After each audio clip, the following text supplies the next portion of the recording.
This is a video for Thursday, October 22nd for 12th grade English. So today we're really working on your research projects. We're getting going with those, and I've got some things that we did today, but it's important for me to mention this is the last day where you're going to have a STEM until November 4th.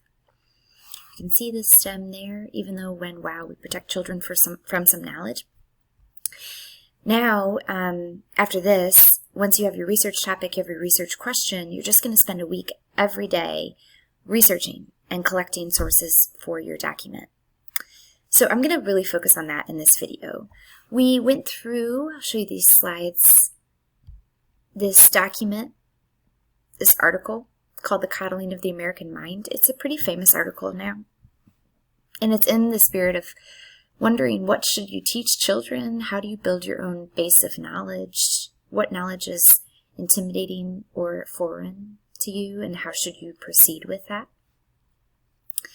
And this article is an interesting and controversial one about how kids like yourself, students, have been trained to shy away from knowledge that is intimidating to them or is offensive to them in some way. So we looked at that, and I really encourage you to do the same if you're looking at this video. The article is fantastic. You can read just the first 3 paragraphs and get the spirit of it. It's called The Coddling of the American Mind, and the image here is meant to evoke this idea that kids are going off to college, but they're still infantilized. They're not ready to hear the kinds of things they need to hear, because they've been protected too much from knowledge that might make them upset. You might disagree, you might agree. That was what class was about. Cuddling means overprotectiveness, and pathological means when something needs to be diagnosed because it's been overwhelming to a person, so a medical diagnosis of some kind. So we read this article, just the first part, and then we considered these questions in class, which brought us to this STEM. What happens when you protect kids from knowledge that might help them or make them upset? And then we moved into your research document. So the research document here, I'm going to show you the general document that we've been using to organize students, is where you're going to add your research topic. It's linked to the agenda. It's linked to the weekly objectives. It is on the investigation assessment itself. So when you look at the description of the project, it's linked there. So click on it and add your topic. You add your name.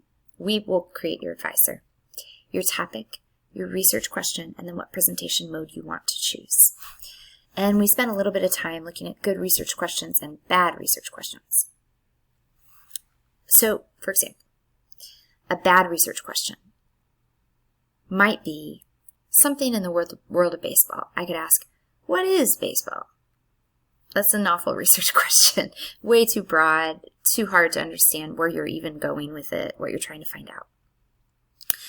Another bad research question, what is the history of baseball? Also, too big, too difficult to understand what is the point of this question, and how is it immediately relevant to this 1-week project. A much better question, who is better positioned to win the World Series this year, the Dodgers or I think it's Tampa Bay? I'm not actually sure. That's a good question. You can research that. You can read blogs. You can listen to podcasts. There's all sorts of sources right now for that. And then by the end of the week, you would have an opinion. That's what we want. A topic that's charged, forces you to come up with your own idea, and that's immediately relevant. So you can see some other examples there that might be helpful for you. Choose your topic because on Monday we will begin researching in full, and we will go full steam ahead, and you'll want your topic by then. That is to class today. So do your STEM and then commit to your topic.